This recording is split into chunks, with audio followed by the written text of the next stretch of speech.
Hello, this is lecture number 8 for Nanofabrication Technology course, and so far we have finished talking about synthesis of nanoparticles, and for this lecture it's time to go to one-dimension nanostructure. In 1D nanostructure, it is basically nanofibers, nanoviscous, wires, or rods. These four words are a little bit different and sometimes interchangeable. All of them represent materials which has diameter in nanometers, but the length can be extended in millimeter, micrometers, or even endless. Okay? The terms nanofibers, nanoviscous, nanowires, nanorods sometimes can be distinguished from each other by this following. Normally, fibers and whiskers usually would be compared and usually would be represented for polycrystalline materials, and fibers is longer in length compared to whisker. Okay, sometimes whisker is called as short fibers. On the other hand, for nanowire, nanorod, these two words are usually used for single crystalline materials, but for the length itself, length of the nanowire is usually longer than length of the nanorod. Okay, so but these criteria are not a strict rules at all. Sometimes people use wire to represent polycrystalline as well. So it's just a rough guideline. For the synthesis technique that we will cover in this lecture, it contains spontaneous growth, which is basically thermodynamics equilibrium approaches for the synthesis of nanoparticles. But in that synthesis or in that growth, the growth itself makes the particles to be anisotropic. In other words, the growth in one direction is faster than the rest, and therefore our particles is no longer spherical. Okay? And spontaneous growth can be explained by three known mechanisms: VS growth, VLS growth, and stress-induced recrystallization. Okay? And we also have another technique to produce nanofibers, for instance, template synthesis or electrospinning. These techniques will be covered in this lecture. In addition, we can also do the 1D nanostructure by using lithography, but lithography here will be covered after the first half of the class. Let's start with the easiest one, the template-based synthesis. In template-based synthesis, the name already told you that we need template. So if we want to create nanorod, basically we need a template with a hole that has a negative shape of the rod itself. So if we fill the hole with growth species, again, this growth species can be created by reaction. Just like in the synthesis of nanoparticles, we use reaction to create growth species. And in the last 7 lectures, growth species collide to each other to form nuclei, and further collision of growth species to the existing nuclei is the process called growth, and makes the nuclei bigger and bigger until we get nanoparticles. Okay, but so far for nanoparticle synthesis, we let the growth grow by itself without controlling anything. But in this technique, we will use a template to control the growth into the shape that we want. Okay, so if we somehow use chemical reaction to create a growth species in liquid phase, and let the growth species diffuses into the template, and therefore there will be a growth of the particles into the confined space of the template itself. And if we remove the template by means of, maybe you can burn the template out or leach the template using some kind of solvent or acid, then eventually you end up with nanorod or nanoparticle with a rod shape. Alright. Previously, we set up the growth to grow along the length of the template. But if we control the growth to be in the radial direction, just like in this picture, and let the growth stop before the whole rod would be solid. If we can stop it like this and then remove the template, eventually this is what we call a nanotube. Okay, but please don't be confused. This nanotube is not the same as carbon nanotube. In that carbon nanotube needs special techniques to form the carbon nanotube. This one is just a template synthesis to form a tube-like structure, and the diameter of the tube is in nanometer, so this is called nanotube as well, but it's not in the molecular structure. The tube itself is not formed by the molecular structure of the product. Okay.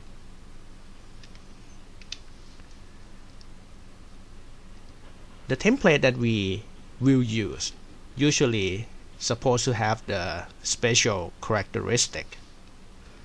First, the template is usually porous.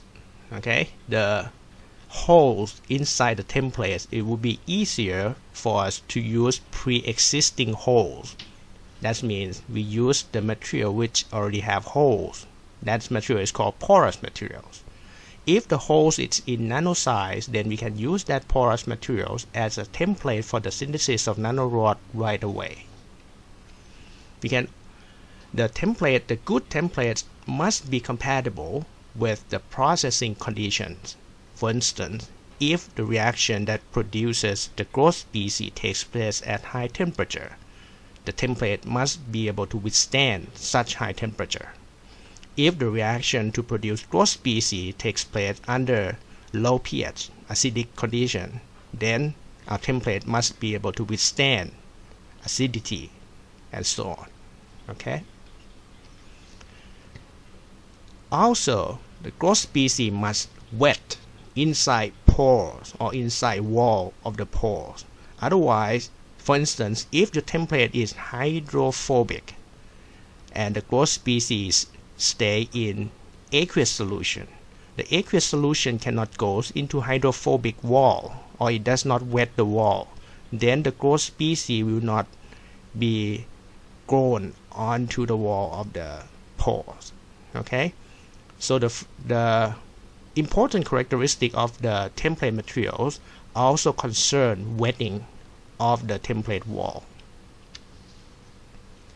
Examples of porous materials used for the template include aluminum membrane, polymer membrane, porous silicon, or zeolite.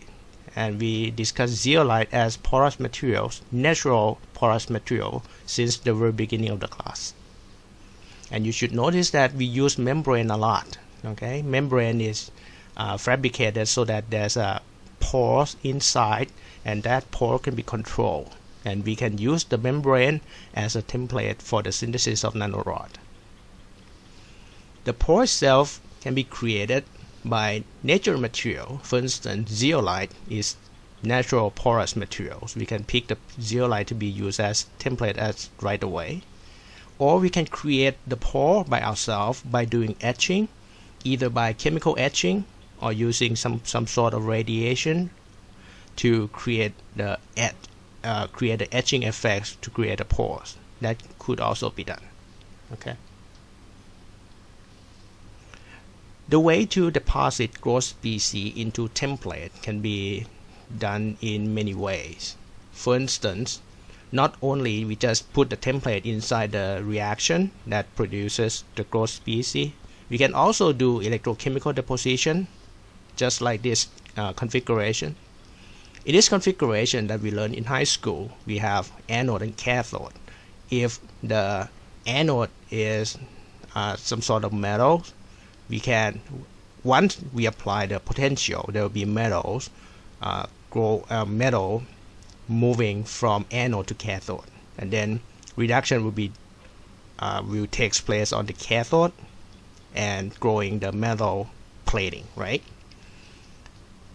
So just like this, if we have corrosion on the anode to produce metal ion, and metal ions travels to the cathode and will be reduced onto the cathode to form metal zero. That is basically what we call plating, or creating the film of metal on top of the cathode. But if we put template between anode and cathode, the metal ion would have to travel into the pores of the template before reaching the cathode. So if this template is basically a membrane, this cartoon is a little bit exaggerated. The thickness of the membrane is very thick in this cartoon. In practice, it will not be this thick.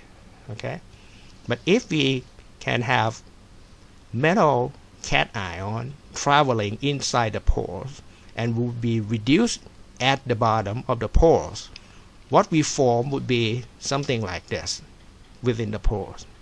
This orange area would be reduced metals, right? So if we remove the membrane, what we have left would be arrays of nanorods formed onto the cathode. And these pictures show the SEM picture of the template. In this one is alumina, porous alumina. Okay, and if we do electrochemical deposition into the pores, what we have will be the bottom picture here. We have metal filled inside the pores. Once we remove alumina by acid etching or by other techniques, we can get arrays of metals, nanorods, growing on top of the cathode like this picture. And you should understand that the length of the rod itself can be easily controlled from the thickness of the membrane or the thickness of the template here. The problem for this technique is that it is applicable only for electrical conductive materials, because we need reduction of the metals ions, right? And if the material is non-conductive, once the first layer of the film is formed, then the reduction is stopped. Metal ion can no longer receive electrons because the film formed earlier is non-conductive, right?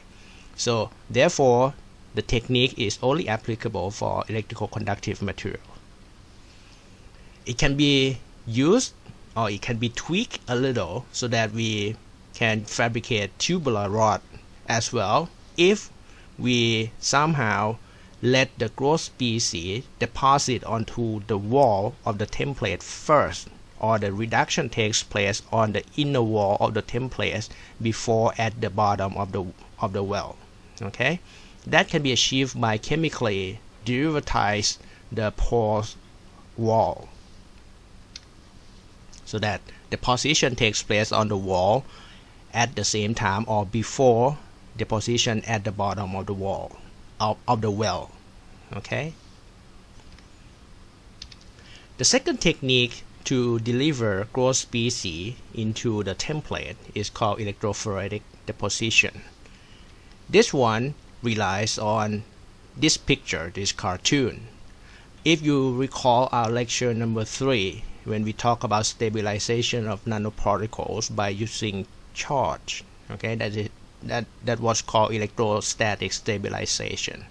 During that time, we have nanoparticles form, and then the particle surface draw some certain charge onto the surface, and then there will be a double layer formed around the particles. Okay, and the double layer is consisted of counter ions. All right. Now, if we have nanoparticles that are already stabilized electrochemically, okay, electrostatically, I'm sorry, and then we put electrodes into the bath like this. Suppose the bath contains colloidal suspension of nanoparticles that was stabilized using electrostatic stabilization. Now, if we apply potential, okay, this side will be negative charge, this side will be positive charge. So therefore, our particle, which are positively charged, will be drawn by negative side of the potential here, just like this picture, while the counter ions will be drawn on the opposite direction. Okay, this behavior is called electrophoretic. Okay, now if we allow the process to continue, the first particles that reaches the electrodes on this side, the charge on the electrode will neutralize the charge on the surface of the particles. So therefore, once the particle has no charge, agglomeration would occur. Okay, so we will have agglomeration of particles on the surface of our electrode. In the other words, we may say that agglomeration of particles form film, a thin film, onto the electrode surface.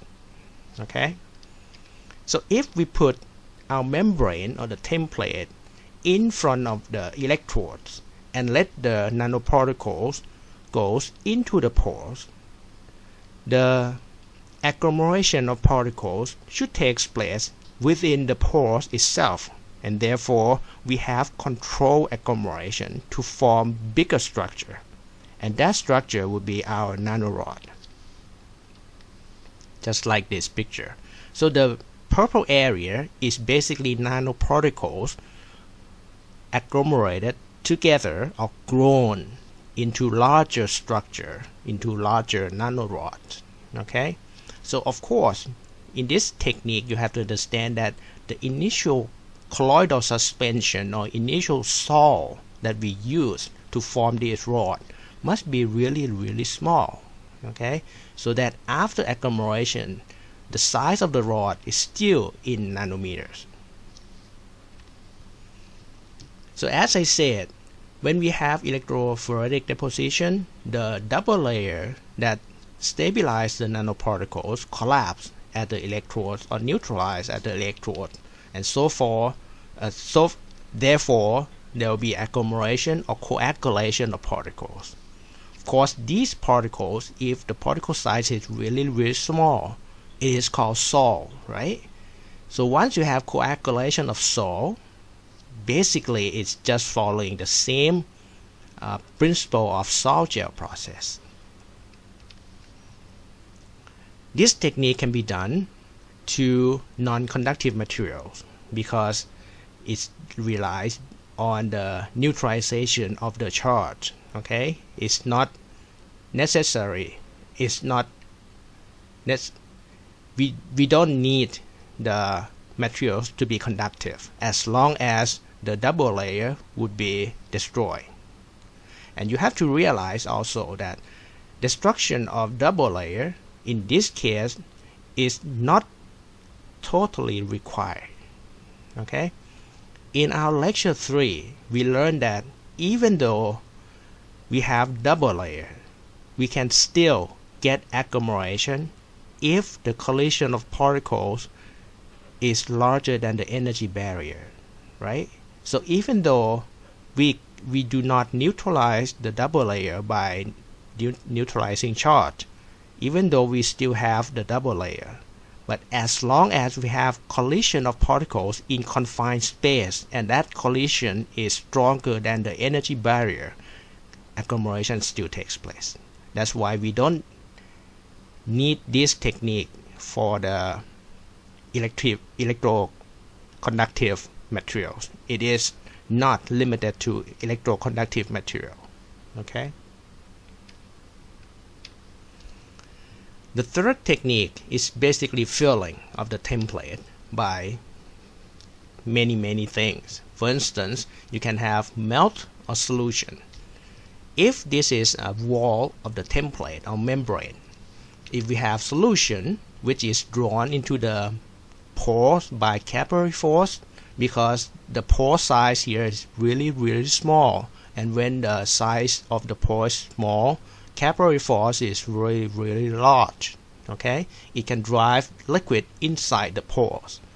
Once liquid is filled, or liquid fills the pores, then if this liquid is melt of polymer, for instance, if you lower the temperature, then the melt solidifies, it forms into rod, into nanorod.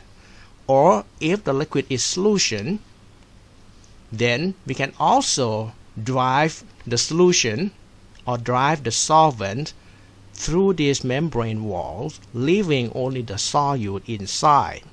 Okay, once we have higher concentration of solute, nucleation occurs. Okay, once we get nucleation following by the growth, eventually the growth species would fill these pores and you will end up with nanorod as well. Alright, you can also fill the template by using colloidal suspension in the same manner as what we described in electrophoretic deposition, but in this case there's no driving force from the applied potential. Okay, basically we have colloidal suspension fill into the pores by means of capillary force only. So it's not as fast as electrophoretic deposition, but it is still possible. So if we fill colloidal suspension into the pores like this, the solvent would be driven through this membrane wall, making the concentration of particles inside here to be increased. Once you have higher and higher concentration, the stabilization will be worse, right? Because electrostatic stabilization is not very good when the density of the particle is large. Then we have accumulation. If we have accumulation more and more, eventually you form larger structure into the nanorod. The third one is basically what we described initially. We have the template materials with the pores, we have reaction, okay, and reaction creates a growth species, in this case species C. If the growth species travels into the membrane walls and deposit as a solid, okay, then you can grow a solid nanorod within the pores.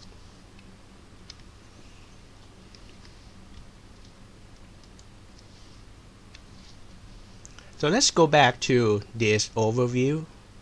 We already talked about template-based synthesis. Okay, so now we will go back to spontaneous growth. The spontaneous growth, as I said, is just like the synthesis of nanoparticles. We start by creating supersaturation, we creating nucleation, and we creating growth. But in this case, we have to somehow make the growth to be in one particular direction. Okay, and when we have growth in one particular direction faster than the rest, this is called anisotropic growth. The growth in all directions are not the same. This is called anisotropic growth. In this case, because what we are discussing here is spontaneous growth, that means the anisotropic growth is a part of the characteristic of the materials. Okay, how can material grow in one direction faster than the others? Let me explain this to you. Okay, there are three well-known mechanisms for anisotropic growth: VS, VLS, and stress-induced recrystallization. In this lecture, we will talk about VS and VLS. The third one, it rarely occurs, so we simply ignore this third one. Alright. For VS growth, according to the fundamental of crystal growth, we can look at the crystal growth as the heterogeneous reaction. So basically, if you imagine crystallization or growth process, if we create growth species in liquid, growth species deposit itself onto the nuclei or onto the surface of the solid, and being part of the solid is called incorporation of the growth species into the solid.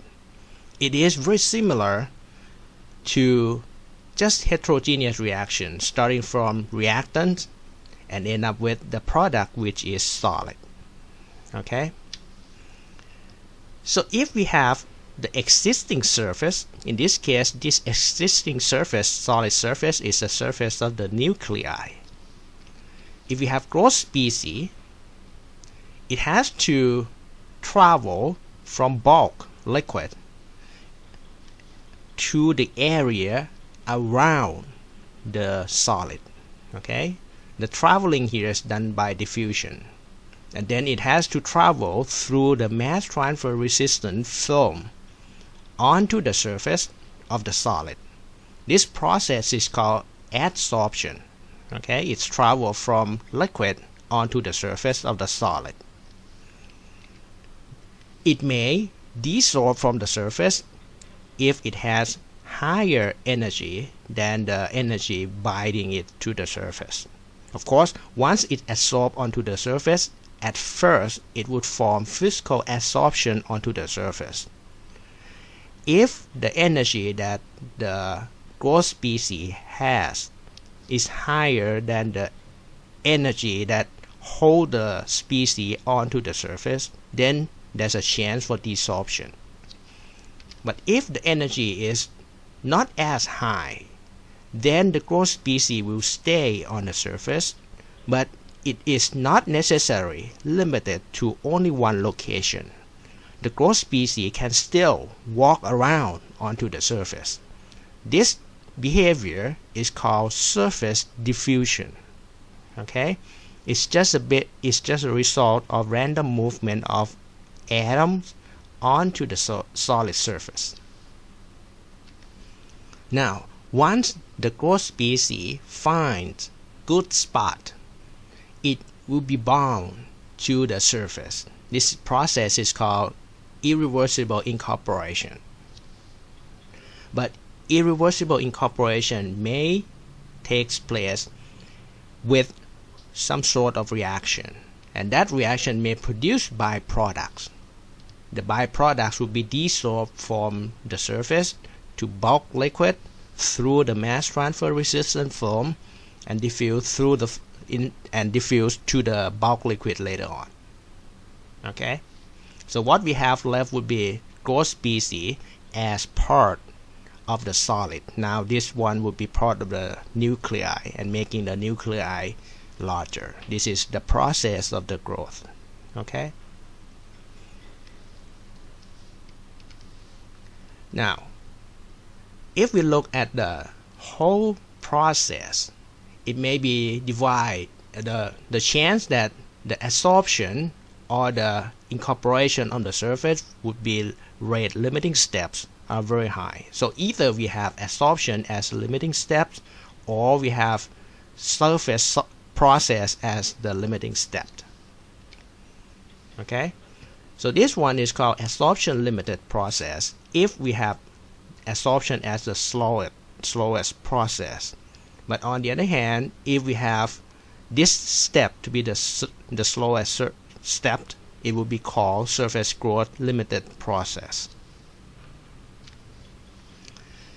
Before we move on to the anisotropic growth, you need to understand this model. This model is called TLK model. It stands for Terrace Latch Kink model.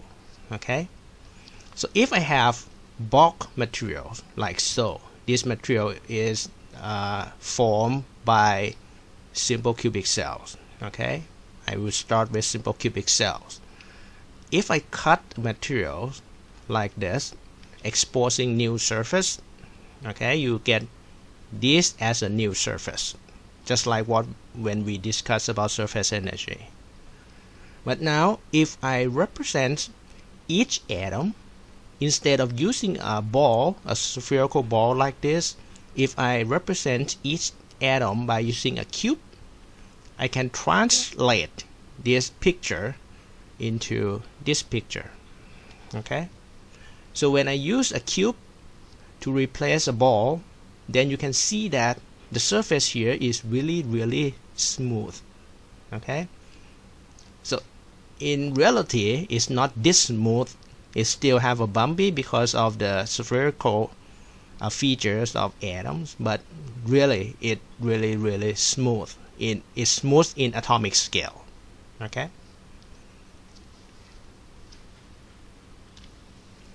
this smooth feature is called terrace. Okay, it's the starting of the TLK model. It's called terrace. And the whole surface here is called singular surface. So basically singular surface is a flat surface. Okay, it's atomically flat surface. It can be formed only when you cut along low Miller index plane. Now if I go back to the bulk materials again, and now I cut in this plane, it's no longer singular. Okay, the plane is not parallel to any face of the lattice. Again, if I replace a spherical ball by a cube, I can translate this picture to this picture, and you see it looks like stepped. Okay, the whole surface here is called viscous surface. It means that the viscous surface is a surface that is formed by cutting misoriented cut. Okay, in this picture misorientation is done in one direction, so therefore we have a step in one direction. This is a FM picture of gold 788 plane. If I cut into 888 plane, which is 111 plane, you get singular surface. But this is misorientation in one direction. Instead of having 888, I miscut in one direction, so I get 788 instead. So you can see a step. This, if you look from the top, this looks like a step. Okay, each ridge here is a edge of the step, and the edge of the step here is called ledge. Okay, if you miscut in two directions, instead of forming a staircase in one direction like this, now you will form a staircase in two directions. This is also called viscous surface, but this one is viscous surface in two directions. Now if I have viscous surface and I have large terrace like this, all right, according to the what we call surface roughening phenomena that we discussed from the very beginning of our lectures, after cut, when you freshly cut bulk materials, you form a surface like this. The surface is called ideal surface. The ideal surface is a surface that has not been moved yet. But as we discussed, surface energy may cause the movement of each atom onto the surface. If you heat it up, heat the whole surface here, some atoms on the surface may have higher mobility than the others, so they will move around. Okay, so when you have atoms on the surface moving around, you may get this picture. And this picture, your surface is no longer smooth. It's called rough surface. Okay, so you can convert from ideal surface to rough surface basically by the movement of atom on the surface, and it does not take high energy at all for atoms to move around. Okay, so this is basically the real model, or the model that is closer to reality of the real surface. There are several features on this model. This is called terrace, as I told you earlier. Whenever you have flat region on the surface, this is called terrace. The edge of the steps is called ledge. Okay? The edge like this is called kink. Okay? So when we have terrace, ledge, kink, it's called TLK model. Okay? This part, one atom stand alone on the terrace, is called add atom. And add atoms stick to the ledge is called ledge add atom.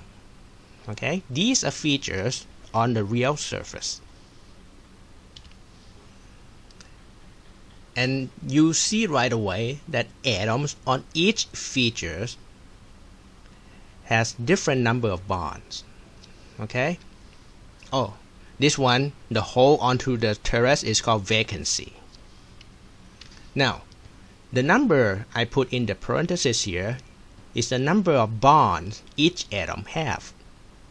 Okay, the terrace atoms here has 5 bonds.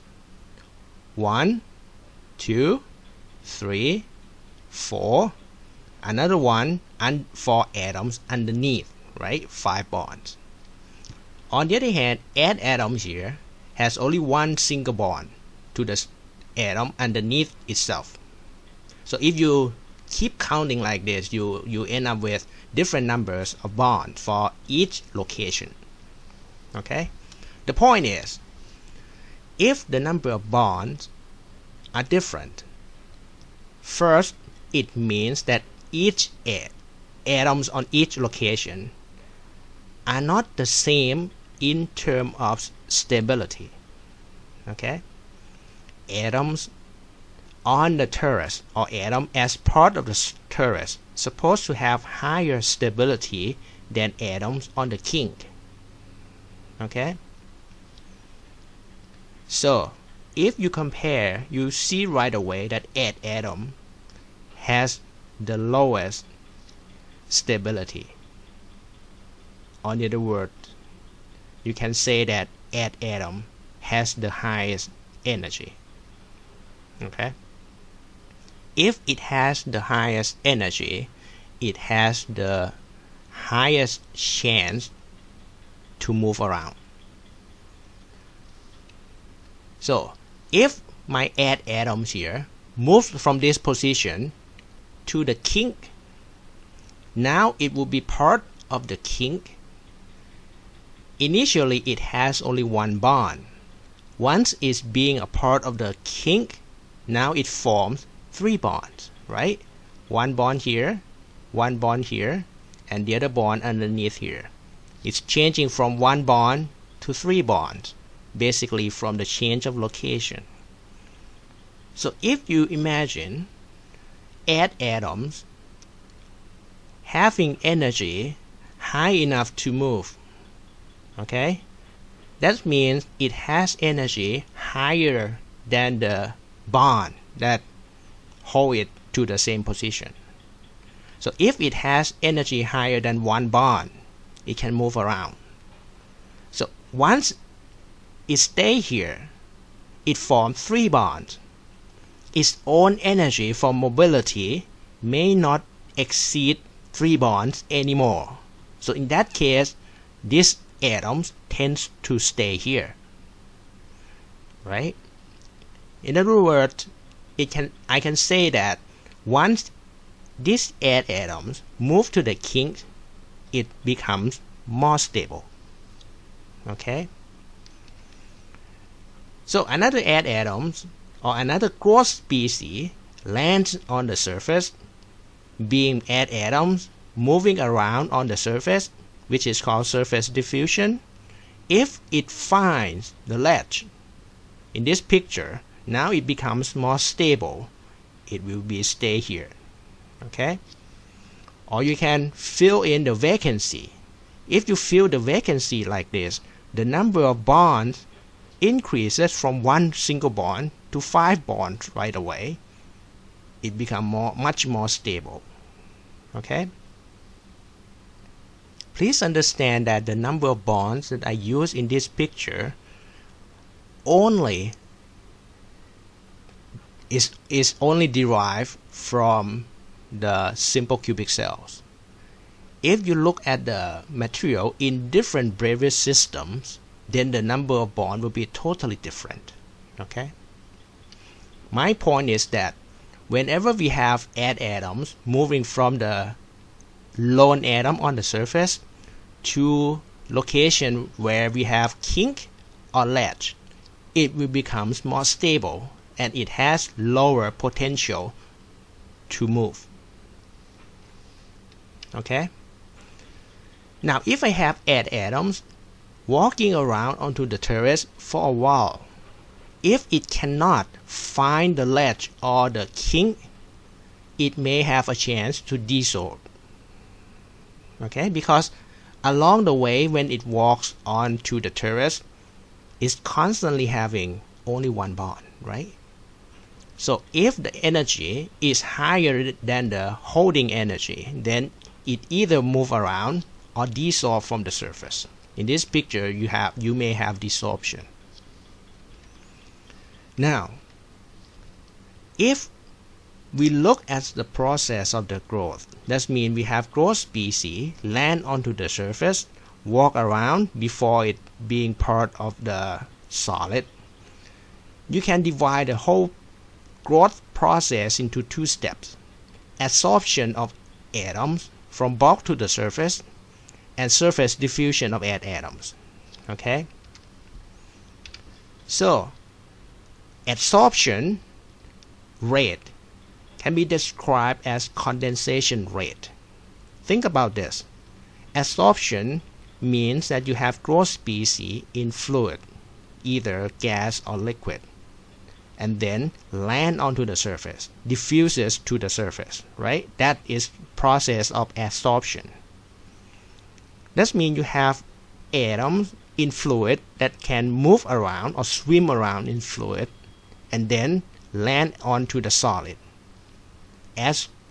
Onto the solid. Now, when it's onto the solid, the process is called condensation. Right? Okay? So the rate of adsorption sometimes is called condensation rate. That can be calculated based on this equation. When if the growth takes place in vapor, this P would be partial pressure.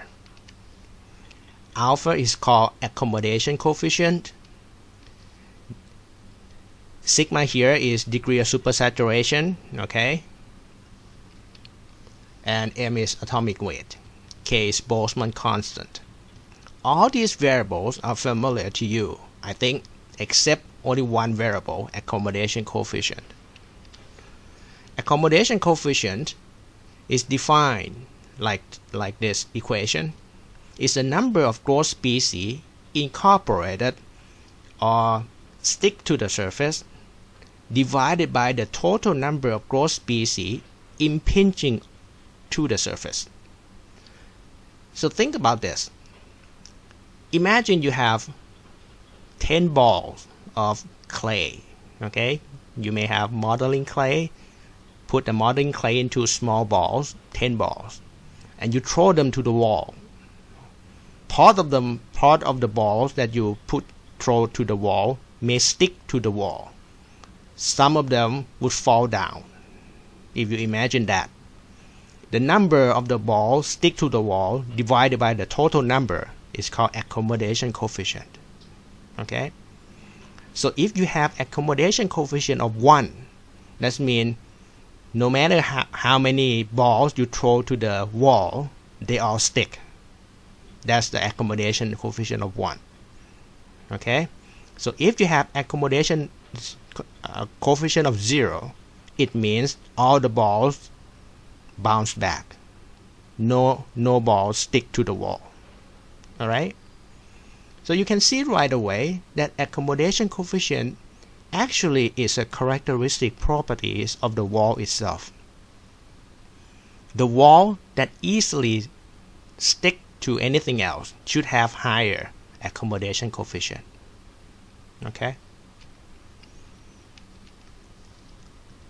So if you have a cube, okay, which has 6 faces, if 2 of these 6 faces have higher accommodation coefficient than the rest, then you may have growth in these 2 faces with the larger rate than the rest, right? That should give you an isotropic growth. Okay? Now,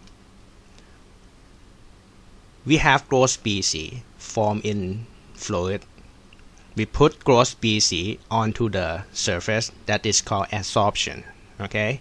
The higher the adsorption rate, the higher chance for growth. Of course, growth also have to consider the way the growth species onto the surface being incorporated as part of the surface. Okay, that is called the second step here. It includes surface diffusion. Okay, so the movement of growth species as atom onto the surface until it is being incorporated into the surface is called the surface diffusion of atom. If you look at atom onto the terrace, which is called atom, it is the least stable atoms on the surface. Okay? When it is least stable, it means it is not favorable. So it has higher tendency to move. Okay? Because you can also imagine that it has only one bond to hold it back. So if it has some certain amount of energy, it can just shake off that bond and walk around. Okay, so atoms has the highest tendency to move around. This movement on the surface is called surface diffusion. Once atoms find kink or latch or even vacancy, as I shown you from the cartoon previously, you see that the number of bonds to that particular atoms would be increased right away, and therefore atoms should be no longer mobile. Okay, so one is no longer mobile, it will be called as part of the solid. So the process is called incorporation into the solid. Okay, so I can say that incorporation takes place frequently at these locations. Alright, these locations are called growth site. So you can say that whenever we have atoms and that atoms finds the growth site, then it will stick. If the atoms cannot find growth site, there will be a chance that atoms would diffuse away from the surface, or desorption should takes place. Okay, so the distance that atoms can walk onto the surface is called diffusion distance, or x. It can be calculated based on these equations, where these are variables. Okay, you should notice the difference in energy. The first energy here is energy of desorption.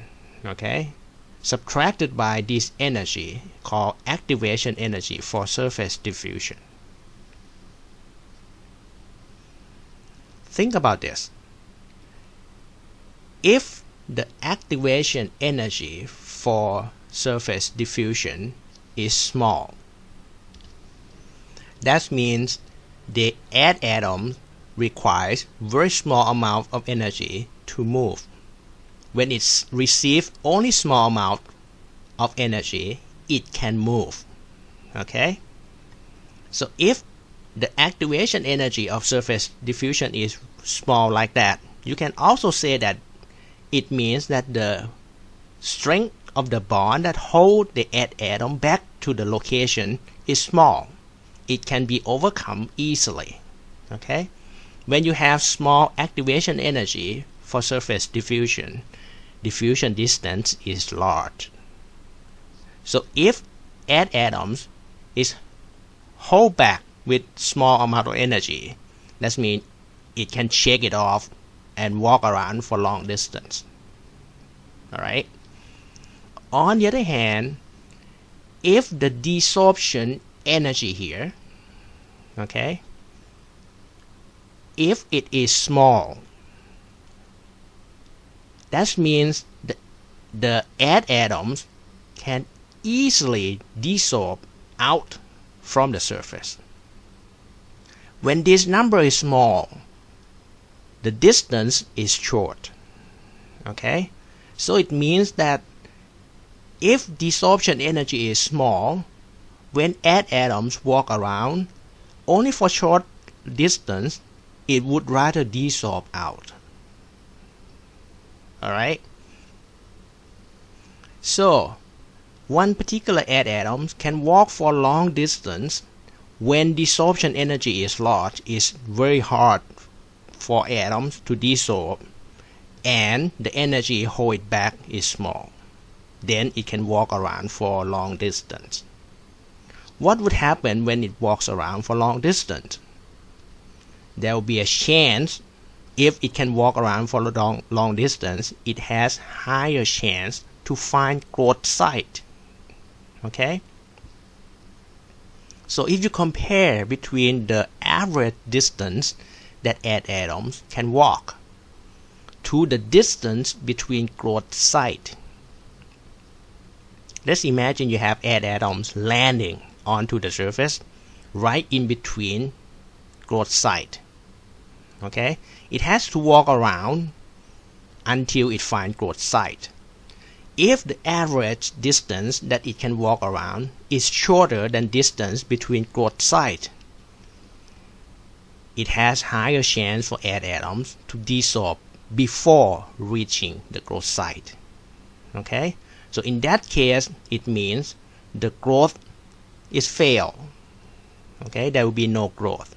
Atoms would diffuse back to fluid. Okay, in that case, it means that that particular surface has very low accommodation coefficient. Okay, because whenever you have atoms or whenever you throw growth species onto the surface, it does not stick. It bounces back. So that particular surface is when the surface has large distance between growth site. On the other word, you can say that whenever you have surface that growth size is far away from each other, then atoms need to walk around for long distance to find the growth site. So there's higher chance for atoms to desorb before it reaches the growth site, and that surface should have low accommodation coefficient. Okay, so if you plot between growth rate and the concentration of growth species in fluid, there will be a curve like this, and this curve can be divided into two regions, the green one and yellow one. For yellow ones, when you increase the concentration, the higher the concentration, the higher the growth rate. That means this region is adsorption limit. Okay, adsorption limit means the adsorption is the slowest process. If you can overcome adsorption, the growth should increase. Okay, how can we overcome the adsorption? How can we make adsorption faster? Basically, we just increase the population. So if you increase the population of growth species, more or higher chance of absorption should take place, right? Therefore, growth rate should be higher. So whenever you have growth rate as a function of concentration of growth species, that means this area is limited by adsorption. On the other hand, if you try to increase the growth species But no matter how high your growth species would be, the growth rate remains the same. So doesn't matter how much growth species you create in fluid, growth rate remains the same. Now that area would be limited by surface growth. Okay, so no matter how many atoms land onto the surface, the growth still limited by the chance for atoms to find growth site. Okay, so that's it. It means that it doesn't matter how much growth species would be landed onto the surface. It depends on how far away growth species have to walk until it reaches the growth site.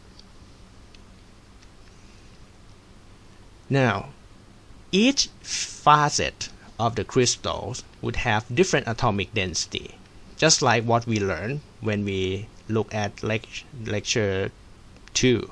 Okay, I gave you these examples for FCC structure. Different plane should have different atomic density. Okay, we can see that the number of atoms sitting on this highlight yellow area are not the same for each plane. When you look at 001 plane, you get this picture. For 111, you get this picture, and this is for, I'm sorry, this is 110 and this is 111. Okay, the green balls are basically atoms on the surface, the very first layer on the surface. The pale one is the balls underneath, atoms underneath. Okay, so in this picture you can see that atomic density on the surface are not the same from each plane. You can see from the picture that 111 should have the highest atomic density onto the surface, much higher than 001 and higher than 110. It has different number of dangling bonds because formation of each plane cuts different number of bonds, right? And therefore it has different surface energy.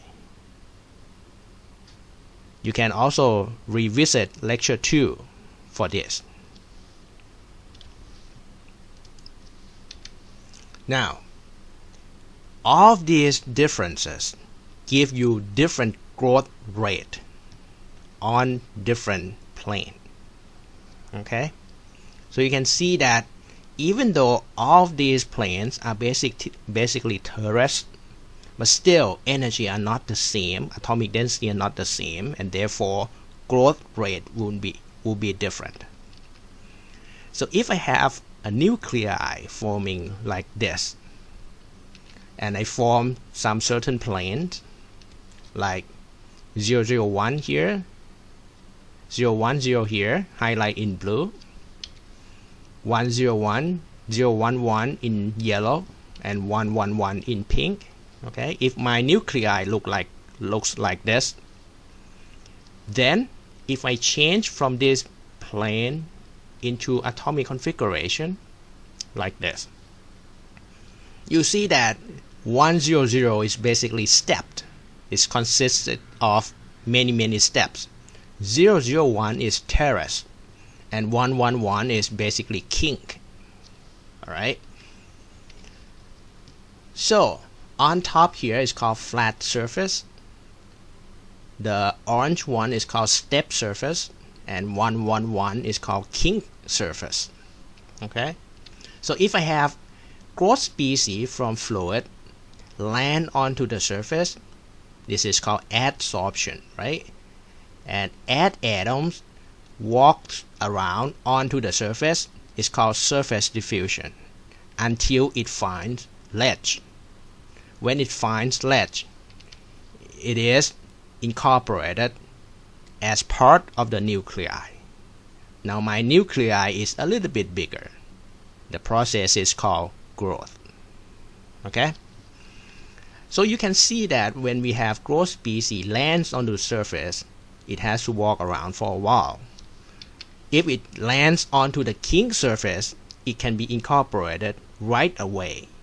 So therefore the growth of this king surface or 111 surface supposed to be faster than the growth of 001 surface here. So flat surface supposed to have the lowest or the slowest growth rate. The king surface and the step surface should have higher growth rate. Okay, this should give an isotropic growth of this nuclei. And if you let the growth continue, then you see that on this 111 surface, the growth species will be accumulated more and more. There will be a growth in this direction faster than the rest. Okay, that is an isotropic growth. And eventually you end up with rods like this. However, like this picture, you see that when I have growth species land to this spot, initially it was kinked. Now it's no longer kinked. Okay, so that means my growth site is occupied. It's no longer called growth site. So the face of this kink surface disappear much faster than the flat surface. So that is impossible to get high aspect ratio. Aspect ratio means the length of the particles divided by the width of the particles. When particle has high aspect ratio, it looks non-spherical. If it has low aspect ratio, it looks spherical. Okay, so our nanorod supposed to have high aspect ratio, but according to this mechanism only, it is impossible to get high aspect ratio because kink surface is consumed. But the results from literature shows you that it is possible to create nanorods like this. So that means other mechanism is needed. So, in other words, we need continuous and isotropic growth. There are several mechanisms for this. First is called defect induces growth. Like this. You may already learn this from another course. Okay, for instance, engineering materials from your freshman year. This is called screw dislocation. Okay, atomic arrangement on the top layer is somewhat misaligned to form a screw like this. So this is a latch. Okay, if you compare between these two pictures, this one is pure torus, this one is the latch. And when you imagine growth species land to this latch, because this one turns into like a screw-like torus, whenever you have the growth of the latch, growth species land on this latch, still you form continuous screw. Okay, and that should give you growth in this z direction continuously. You may also have growth confined by liquid droplets or VLS growth. Like this picture, VLS growth was proposed based on this picture. Okay, sometimes when we try to grow nanorod or nanofibers, you end up with this kind of droplets or some spherical features at the tip of the fibers. If you zoom in using TM, you see that first of all it is spherical. So whenever we have spherical features, sometimes we think of droplets. Okay. So the mechanisms of this is that there will be droplets of liquid form onto the substrate. Suppose this one is grown in vapor. Okay. So this is maybe air, and then we have liquid droplets onto the substrate. When we have growth species form in vapor, this growth species lands onto the liquid and making the growth here as a rod. And the growth continues, making the rod grow in one particular direction faster than the others, like so. If you zoom in, you have growth species in vapor adsorbed by the liquid, because liquid has higher accommodation coefficient than solid. That's why when we try to capture particles, we would try to spray water to capture particles, simply because water has higher accommodation coefficient than solid. Okay. Once growth species adsorb onto the liquid, it would dissolve into the liquid here. Okay. When you have this solution, concentration of growth species inside this liquid would increase. So when you have increased concentration over solubility, reprecipitation occurs. Okay, and we will learn in lecture 9 that reprecipitation on the existing surface is easier than reprecipitation in liquid itself. In the other words, reprecipitation is consisted of nucleation and growth.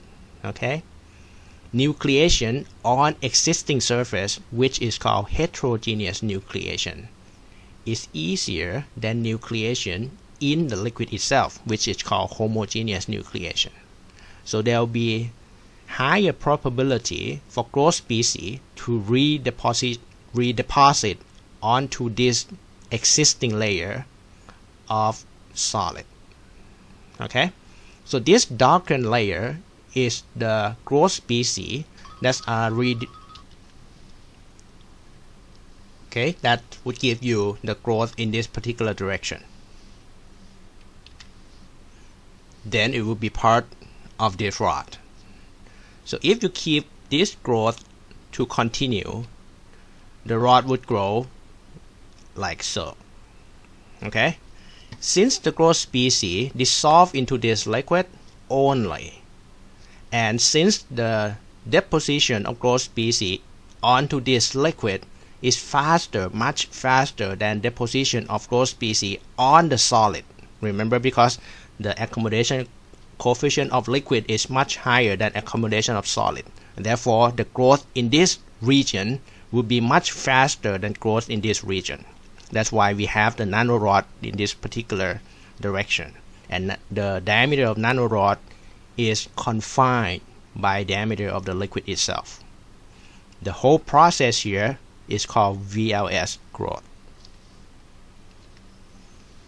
The requirement for VLS mechanisms is obviously the formation of liquid. You need liquid to get VLS growth.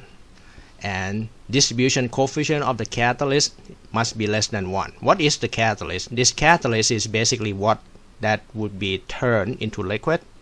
Okay, and distribution coefficient less than 1 is like this picture. If you have distribution coefficient is less than 1, there will be gap between the group of this liquid. If distribution coefficient is equal to 1, you get the film. Alright, so only in this case that you can have growth into the rod. If you have distribution coefficient equal to 1, you get deposition on each location equally, and eventually you end up with growing the film.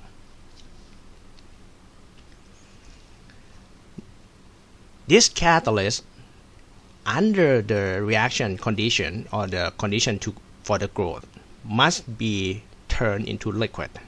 Alright, once liquid is formed, then you have growth. Of course, you do not want liquid to disappear. Okay, for instance, if the growth condition requires high temperature, you want that liquid to stay as liquid in that high temperature. So therefore, that liquid must have low vapor pressure. It should not easily evaporate. Okay, so if you have high vapor pressure, there will be evaporation of that liquid, and once liquid evaporates, the growth will stop. and you do not want the liquid to react. Otherwise, it may give you a solid as a part of the reaction, and that solid would interfere with your product. The general comment for this VLS growth, basically it is really fast growth, fast process. The growth rate is usually fast because the condensation surface like this, when you have a tip of the liquid when you have liquid form at the tip, okay, the growth species would land on this surface, the surface highlight in blue here. This surface is where growth species land. It is called condensation surface. But all these growth species must be precipitated at this surface highlight in red here. This is called growth surface. Okay, so you have to imagine number of atoms landing on this blue area condense itself to this red area, which is much smaller. So therefore, when the volume of the growth species is fixed and the area, cross-section area here is small, there's no choice but growing in this particular direction. Okay, that's why the growth rate for VLS mechanism is usually really fast. The wire that is formed from this technique can be single crystal, can be polycrystalline, or can be amorphous, depending on the growth condition. Okay. In order to get thin nanowire, we need to control the size of the droplets to be small. How can we get small droplets? Basically, we need thin layer of the catalyst, like this picture. If you initially coat thick layer of catalyst and heat it up, it would form droplets. If the layer of catalyst is small, when you heat it up, it would form small droplets. Okay. You can also use colloidal solid like this. Remember, this is what we call salt, right? When you have colloidal solid landing on the surface and you heat it up, it forms into liquid. And this diameter confines the size of your nanorod. Alright, so we talk about VS growth, we talk about VLS growth. We ignore this one because it's rare. We talk about template-based synthesis from the very beginning. The last one would be called electrospinning. Electrospinning is a new technique to create nano-sized fibers, and fibers in this case can be infinitely long. It can be applied to many materials, starting from polymer and then applicable to ceramics materials as well. There are several applications. The technique relies on this setup. First, you need small needles. Okay, so if this picture is a tip of the needles and you supply liquid through these needles, okay, this liquid can be polymer, can be polymer dissolved into the solvent, can be polymer together with salt. All right, this polymer salt solution forms into droplets at the end of the tip of the needles. So you have to imagine the needle to be really small. So this droplet is really small. Now if you apply potential from the needles to the ground collector somewhere, okay, and this potential can be as large as 30,000 volts, then you form charge, in this case negative charge, on the surface of the droplet. Okay, because of the potential here, the charge on the droplet would try to jump to this positive electrode. Okay, the higher the potential, the easier the stretching of the droplets, like so. So let me go back here. The charge here wants to jump to this side, but the charge is part of the droplet. Okay, so when you provide the driving force like this, there's no choice but extending the liquid itself from the spherical droplets shaped like this, extended like so. So the process of extension like this give you the significant decrease in diameter. Okay, so if the solvent inside this droplet evaporates during the flight, then there will be solidification of the fibers, and what you have at the end here would be collection of the fibers, and diameter of these fibers usually in nanometers.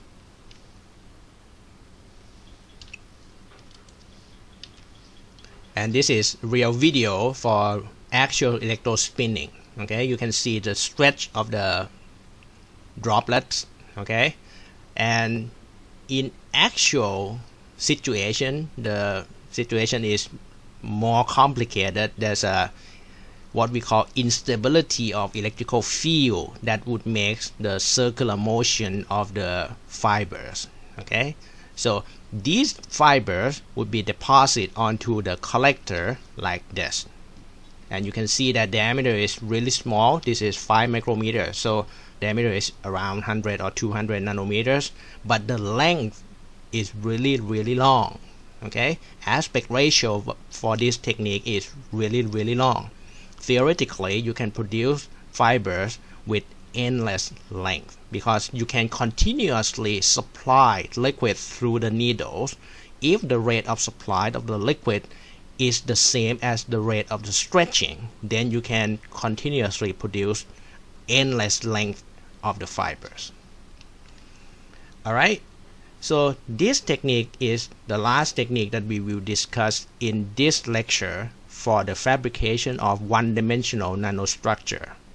Next lecture, we will go from one direction to two dimension. For one dimension into two dimension. In other words, we will try to talk about formation of thin film. Alright, thank you for your listening. See you then.